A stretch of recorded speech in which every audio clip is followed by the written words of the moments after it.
इस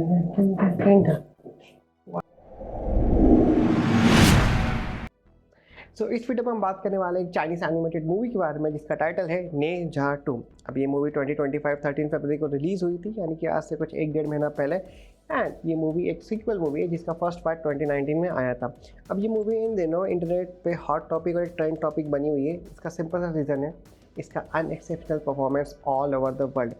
अनएक्सेप्शनली इस मूवी ने बहुत ही बेहतरीन या फिर कई सारे ऐसे एलिमेंट्स डिलीवर किए इन टर्म्स ऑफ इसका special effects, story telling, visual presentation, animation style and big box office collection. अब ये वीडियो कोई मूवी रिव्यू वीडियो नहीं होने वाली है जिसमें मैं इस मूवी के कुछ प्रॉस एंड कॉन्सिक्वेंसेस के बारे में बात करने वाला हूँ। नहीं, इस वीडियो के थ्रू मैं आपको एक बहुत ही मेजर डिफरेंस बताने वाला हूँ जो मुझे फील हुआ कि Chinese animation VFX industry and जो अदर वीएफएक्स इंडस्ट्री है, अदर एनिमेशन इंडस्ट्री है, जिसमें आपका बॉलीवुड, हॉलीवुड सारी चीज़ें इंक्लूड हो गई, जिसके हम पार्ट है, क्या एक मेजर डिफरेंस है। क्योंकि ये मूवी एक बहुत ही बढ़िया तरीके से ये बता दी कि अगर आप किसी चीज़ पे डिपेंडेंट हो या फिर आप किसी चीज़ पे डिपेंडेंसी है, ठीक है, तो कहीं ना कहीं वो आपको आगे चल के एक लेवल पे हर्ट करेगी और वो ख़त्म हो जाएगा वो सारी चीज़ें। एंड उसी का बेस्ट एग्जांपल है ये मूवी एंड जो करंट सिचुएशन चल रही है हमारे एनिमेशन वीएफएक्स इंडस्ट्री की। जो इंडस्ट्री कोलैप्स हो रही है या काफ़ी लोग बोल रहे हैं कि मार्केट में काम नहीं है इसलिए स्टूडियो शट डाउन हो रहे हैं।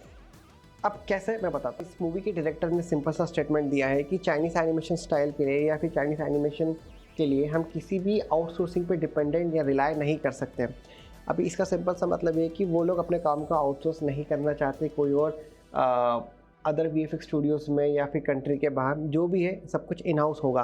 तो ये मूवी पूरी तरीके से चाइना में प्रोड्यूस हुई है, उसका प्रोडक्शन चाइना में हुआ है, चाइनीज़ लोगों ने इस पर काम किया है। चाइना के जितने भी एनिमेशन स्टूडियोज़ हैं सभी लोगों ने इसमें मिल के ऑलमोस्ट 138 एनिमेशन स्टूडियोज़ ने इस मूवी पे काम किया है, जिस पे 4000 से ज़्यादा लोग या 4000 से ज़्यादा चाइनीज़ आर्टिस्ट इन्वॉल्व थे।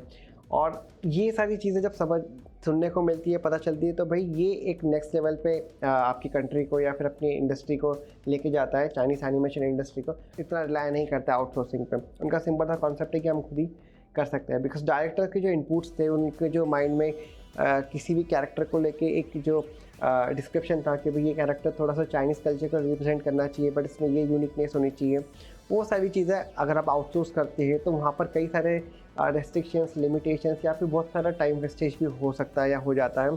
अभी इसमें अगर आप इस मूवी को देखोगे तो इसके फायर एलिमेंट, वाटर एलिमेंट्स, जितने भी एलिमेंटल रिप्रेजेंटेशन है, कैरेक्टर रिप्रेजेंटेशन है, हर एक में आपको यूनिकनेस मिलेगा, हर एक में आपको एक यूनिक प्रॉपर्टी देखने को मिलने वाली है। यानी कि जब भी आप इस मूवी को देखोगे तो आपको एक सेटिस्फेक्शन फील होगा इसके विजुअल्स को देख के, इसके स्टोरी टेलिंग को देख के एंड एनिमेशन स्टाइल जो इन्होंने फॉलो किया है। इसी चीज़ को अगर हम अभी अपनी करंट इंडस्ट्री की सिचुएशन को लेके समझे तो इसका बहुत सिंपल सा सिनेरियो ये निकलता है कि हम लोग डिपेंडेंट थे हर एक चीज़ पे।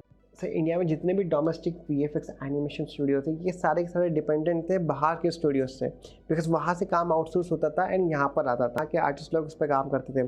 बट जब सडनली काम आना बंद हो गया, वहाँ से डिपेंडेंसी कट हो गई, तो देन यहाँ पर कुछ नहीं बचा किसी की बात। एंड देन ये सारी सिचुएशन लीड करी lay off and studio shut down के लिए। अब बाहर के स्टूडियोज़ भी डिपेंडेंट थे किसी और स्टूडियोज़ पे या फिर किसी और सोर्स पे, जहाँ से काम आना अगर रुक जाता है तो उनके पास दूसरा कोई ऑप्शन नहीं था। अगर मैं इंडिया की स्पेशली बात करूँ तो इंडिया में तो कोई इस टाइप का मूवी बनाने के बारे में सोचता भी नहीं है। बिकॉज यहाँ पर सबसे बड़ी समस्या ये है कि ना तो कोई प्रोड्यूसर इंटरेस्टेड होता है, यहाँ की जो ऑडियंस है वो मूवीज़, एनिमेटेड मूवीज़ को उतना ही इम्पॉर्टेंस वगैरह ये सारी चीज़ें नहीं देती है, ठीक है, बिकॉज जो उसे मिलना चाहिए। अभी आप ही बताओ कि लास्ट कोई सी ऐसी एनिमेशन मूवी थी या फिर एनिमेटेड मूवी थी, इंडियन एनिमेटेड मूवी, जो काफ़ी ज़्यादा बॉक्स ऑफिस पे हिट हुई थी, लोग लिटरली इसको थिएटर में देखने गए थे एंड एक अच्छा इसको रिस्पॉन्स मिला था। मुझे तो कोई मूवी याद नहीं है ऐसी जो लिटरली ऐसा कुछ सिनारियो हुआ था।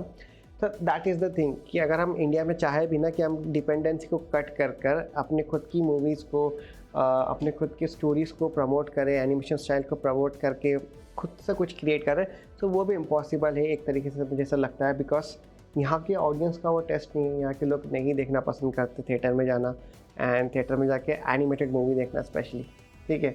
तो ये एक बड़ा ड्रॉबैक है। सेकेंडली देन डेफिनेटली कोई भी प्रोड्यूसर नहीं चाहता है कि वो इतना बड़ा अमाउंट एनिमेशन मूवीज़ में या फिर एनिमेटेड मूवीज़ में लगाकर उसको श्योरिटी नहीं रहती थी कि भाई वो पैसा रिकवर होगा नहीं होगा, ठीक है। अब अगर नेजा 2 की अगर आप बात करो तो भाई ये मूवी $80 मिलियन में बनी है, ठीक है, $80 मिलियन एंड $2 बिलियन का इसने फिगर क्रॉस कर दिया। सो मेरे को जो डिफरेंस ऐसा लगा मैंने आपके साथ शेयर किया कि भाई जो चाइनीज़ एनिमेशन इंडस्ट्री है वो लोग ना तो आउटसोर्सिंग पे रिलाय करते हैं, ना ही किसी चीज़ पे डिपेंडेंट है। अगर उनके पास कहीं से काम नहीं भी आता है तो वो खुद की चीज़ें प्रोड्यूस कर कर खुद की इंडस्ट्री को संभाल सकते हैं। सो आई होप आपको ये वीडियो पसंद आया होगा। मेरे को ऐसे एकदम फील हुआ तो मैंने वीडियो बना दिया। बाकी ये मूवी को ज़रूर चेकआउट करना, इसका ट्रेलर डिस्क्रिप्शन में दे दिया गया है। And movie I think India में तो रिलीज़ नहीं हुई है, स्पेसिफिकली वर्ल्ड वाइड कुछ ही कंट्रीज़ में रिलीज़ हुई है। ये भी देखो भाई कि कुछ ही कंट्रीज़ में रिलीज़ हुई है, प्रॉपर वर्ल्ड वाइड रिलीज़ नहीं हुई है, फिर भी 2 बिलियन क्रॉस कर दिया है। अगर सारी कंट्रीज़ में रिलीज़ हो जाती है तो फिर क्या नेक्स्ट लेवल पे जाती है मूवी। So that's it.